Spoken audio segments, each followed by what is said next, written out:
पहिला मोठा गॅस करून नंतर बारीक गॅस करू.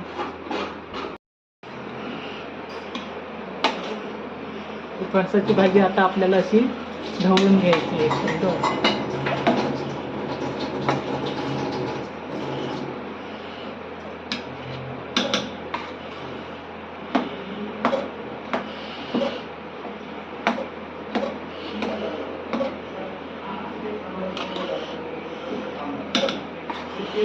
झाली ना?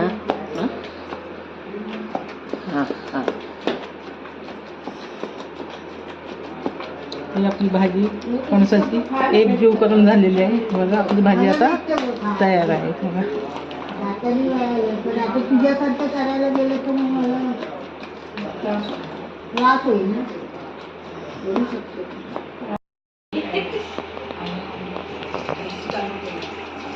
आपली भाजी तयार आहे फणसाची.